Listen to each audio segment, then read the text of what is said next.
প্রেগনেন্সির টাইমে মর্নিংয়ে ব্রেকফাস্টে আমি কি খেয়ে থাকি, প্রতিদিন তো আর একরকম খাই না, তবে আজকে যেটা খাচ্ছি সেটা শেয়ার করছি। আজকে আমি ওটস নিয়েছি, মিল্ক অ্যান্ড ওটস। প্রেগনেন্সির টাইমটাতে দুধ অনেক বেশি ইম্পর্ট্যান্ট, আমরা সবাই জানি। আর তবে যে প্রবলেমটা সেটা হচ্ছে যে আমার দুধ মিল্ক অন্য কোনোভাবে খাওয়া পসিবল হচ্ছে না। আর যার কারণে আমি এভাবে ওটস দিয়েই খেয়ে থাকি সকালবেলায়। সেই সাথে এর সাথে যোগ করা হয়েছে ব্যানানা, এখন আমের সিজন, আম আর একটা খেজুর। এটাকে এবার আমি ঠান্ডা ঠান্ডা খেয়ে নিব।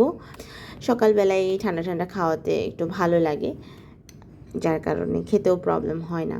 আর এটা খুবই হেলদি একটা খাবার।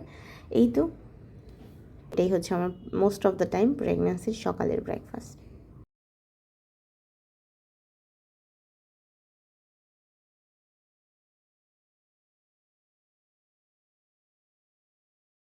আজকের সকালের নাস্তায় আছে হচ্ছে স্যান্ডউইচ। এইটা ভেজিটেবল, চিজ এবং ব্রেড দিয়ে মেক করা। সেই সাথে আছে হচ্ছে ডিম।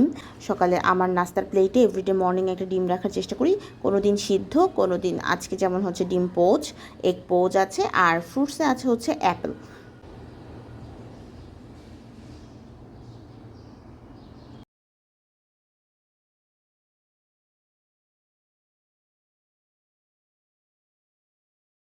হচ্ছে এক একদিন এক একটা ব্রেকফাস্ট করা হয়, তবে যেহেতু আমার প্রেগনেন্সিতে ডায়াবেটিক্স ধরা পড়েছে, তো আমাকে একটা নির্দিষ্ট চার্ট মেনটেন করেই খেতে হয়। এখানে আছে 2টা তেল ছাড়া পরোটা, আছে একটা ডিম, অ্যাপেল, গ্রিন অ্যাপেল, এটা হচ্ছে ডাল সবজি, আর চিনি ছাড়া লাল চা।